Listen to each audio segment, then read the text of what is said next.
Hello, my friends. It's Deborah Poneman, founder of Yes to Success Seminars, where we offer knowledge and tools for you to live your ultimate life and ageless, anti-aging for your brain, your body, and your bliss.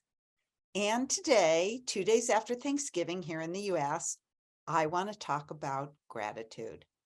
I know.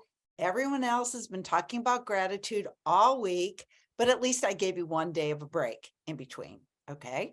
And some people say, well, every day should be a day of Thanksgiving. And of course, we should have gratitude every day. But how cool is it that on the same day every year, everyone across the US, I mean, we're not going to discuss the origins of Thanksgiving, but just the fact that the collective consciousness is all focused on gratitude is a really, really good thing.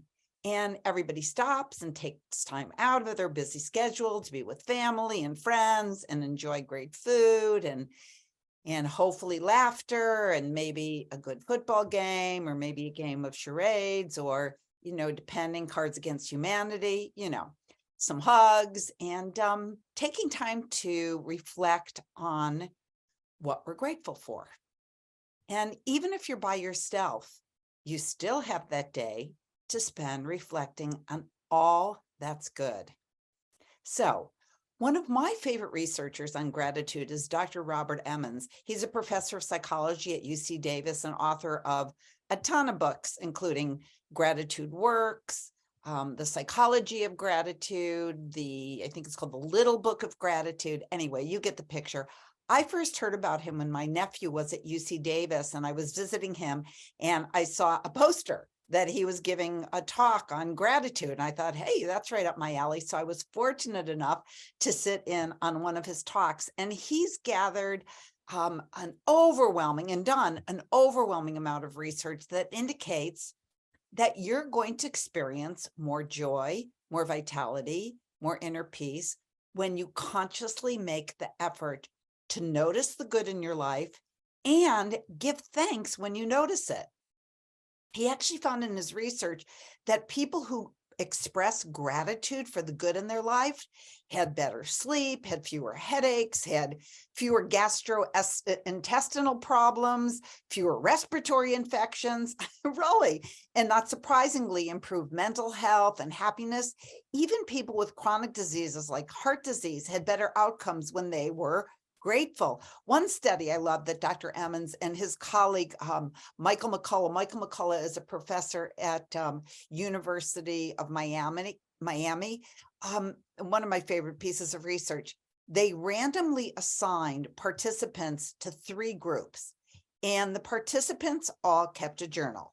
But one group was told to record every day 5 things that they were grateful for that had occurred. And the second group was told to record every day 5 things that were upsetting to them or were hassles. Okay. And then another group was the neutral group.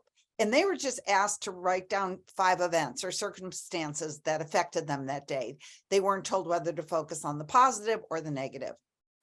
And the types of things that people listed in the grateful group included things like, I had a beautiful exchange with my sister. I swam with the porpoises. A friend invited me to join their book group, just things that made them happy. And then in the hassles group, people listed things like I had to sit and wait for the doctor for 30 minutes. I overslept and missed the beginning of my class. My dad acted like a jerk when I asked him to borrow $50. Okay, you get the picture. And after 10 weeks, the participants in the gratitude group not only reported feeling better physically, but feeling better about their lives as a whole. Actually, they were statistically, by an objective test, 25% happier than the groups that wrote down the thing that they were upset about or hassled about. Okay, and this is an objective questionnaire. They also, no surprise, the people who put their attention on the good things reported fewer health complaints. So I love that study, but what about the stuff that happens in life that is really unkind? can you still be happy? Well, the answer, according to Dr. Robert Evans, is you actually can. In fact, his findings show that adversity can actually boost. It's not that it boosts your happiness, but stay with me here. It boosts your gratitude. There was a survey of more than 3,000 Americans, and in the survey, researchers found that people had an increase in feelings of gratitude after 9/11. Why? Well, the survey concluded that hard times can actually deepen gratefulness because they show us not to take things for granted. Dr. Emmons said that because tough times deepen our gratitude for the things we usually take for granted. So when times are good, we take things like family and friends and the roof over our head and food on our table and living in a free country. We don't even think about it. It is what it is. But in times of uncertainty or in times where those things are threatened, we realize how incredibly precious they are to us. And in November of 2020, Emmons tweeted, I actually wrote it down here, this fabulous tweet. He said, in the face of demoralization, gratitude has the power to energize. In the face of brokenness, gratitude has the power to heal. In the face of despair, gratitude has the power to bring hope. In other words, gratitude can help us cope in hard times. Okay, so what are some of the things that we could do to express gratitude? Well, first of all, obviously, notice the glory and the bounty around us. And one of the ways you could notice that is look at nature. I mean, I see a beautiful red and orange leaf in the fall, and I'm like, I always say, thank you, God. And of course, that's the God of my understanding. And I really do that. You know, my friends, I drive them crazy because I go, thank you, God. I see a beautiful waterfall. Thank you, God. I see my precious godchildren running around. Thank you, God. So that's one way. Notice things in your environment and give thanks to the God of your understanding. Also, show appreciation for the people around you, not just the people you love, but your mailman, the checkout person at the grocery store, your neighbor. Share compliments. Why would you possibly keep it to yourself when you notice something wonderful about somebody else? Share it with them. It will change their day and it might even change their life. Another thing you can do, just consciously, maybe say grace before your meal. Okay, I'm sure that probably you did that on Thanksgiving, but why not do it with every meal? Because it not only puts the energy of love into your food, but when you do it with a group, maybe you hold hands, it forms a circle of love and your hearts connect. And that connection of the heart, of course, radiates out to the entire world. Keep a gratitude journal. You saw what happens when it happened when Dr. Emmons had people write down what they were grateful for. Anyway, there's so many things that you could do. And I have a few more things that I want to share with you about gratitude. But I found this writing. I know all of the things we got this week, and we got a lot of them. But one of the things really, really struck me, and I want to share it with you. It was writing that was channeled through the wonderful angel communicator. Her name is Ann Albers. I'm a big fan of Albers, and I want to share with you what the angels say about gratitude. So it's a little bit long, but maybe just close your eyes and listen. Here we go. The angels say, when you're stuck in traffic, appreciate your car. Appreciate the songs on the radio. Think about the person you love the most or the blue sky overhead. If you're ill, appreciate the warmth of the cozy blanket and the cup of tea brought to you by a loved one. If you're feeling scared, appreciate a moment of laughter with a friend or a song that gives you a few moments of peace. While the world rants about its problems, you can see its miracles. While those around you might try to convince you of all that's wrong with life, you can seek out and appreciate what is right. While the doomsday while the doomsayers tell you that the economy is failing, the world is coming to an end, and that your climate is going to hell in a handbasket, you can choose to live in God's economy. You can appreciate the moment in front of you right here, right now. You can take a moment and marvel at nature's miraculous ability to regenerate, sometimes without the slightest bit of help. I'm going to take a little break right here and tell you that I took a walk with my friend Robin yesterday here in Ojai, and there was like a few years ago, maybe 4 years ago, there were the terrible fires in Ojai, and she told me the story about how there are these beautiful flowers called fire followers. There's another name for them, but commonly they call them fire followers. And she said that after the fire, when everything was just blackened in the area, she would walk in the place where the fire was, and she would see the blackened trees, and then she would see blankets of these gorgeous, I think she said they were blue and purple flowers that bloom only in a place where there's been a fire. I mean, can you even believe that? It's just, nature is so amazing. Anyway, back to Ann Alberts. She says, dear ones, make every day a day of Thanksgiving. Make every day a day of seeking out things and people to appreciate.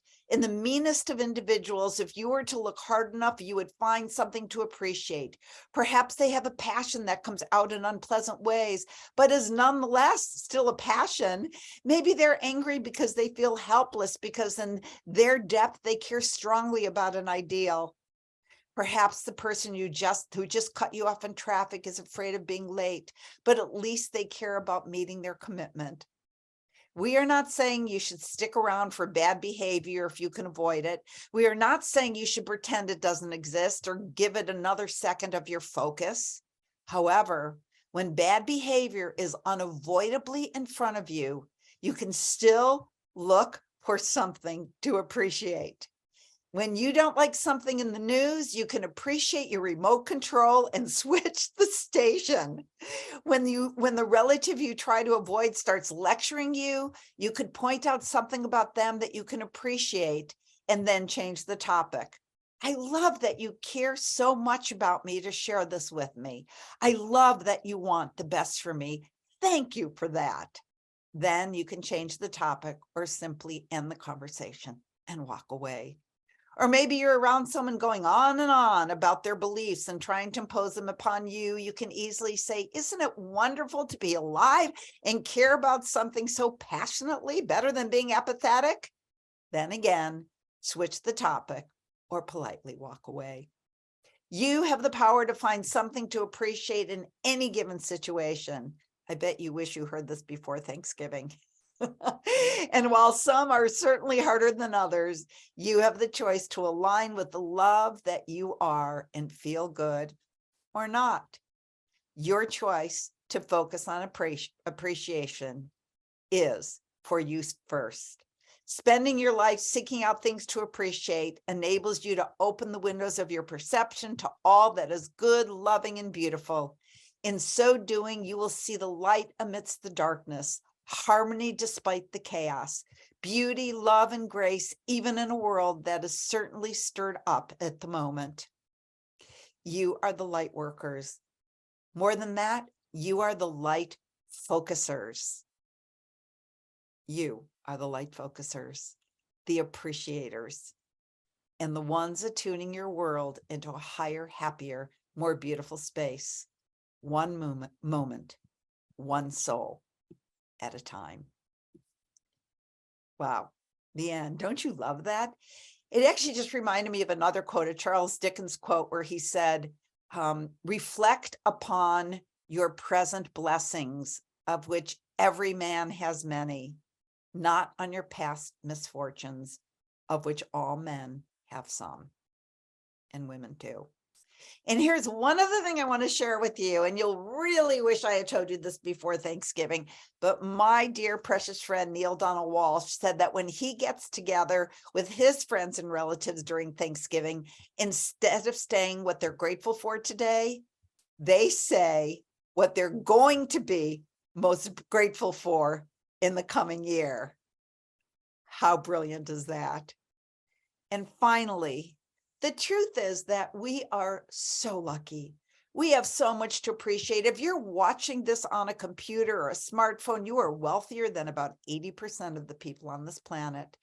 If you ate your breakfast today or your lunch, whenever you're watching this, you can give thanks when 15 to 20% of the people on our planet have little or nothing to eat, and thousands die of starvation every day. If you could walk over to your sink and turn on one faucet and cold water comes out and another and hot water comes out, oh my goodness, how lucky are you? Or you walk over to the wall and you flip a switch and a light comes on, or air conditioning comes on when it's hot out, or heat comes on when it's cold out. Do you know how many people have never even seen a light switch? Do you know how many people would give everything to have the bounty that we have? And if something so-called bad happens, it's never bad. It's either obviously good or clearing the way for something better to come. And the sooner you say, thank you, God, the sooner the something better will reveal itself to you in great abundance. And finally, I'm so thankful for all of you. I'm so grateful that you listen to my vlogs, because I love to share my thoughts and make my little contribution to uplifting the world. And it makes my heart so happy to have you as my friends. So thank you. Really, really, thank you. So much love.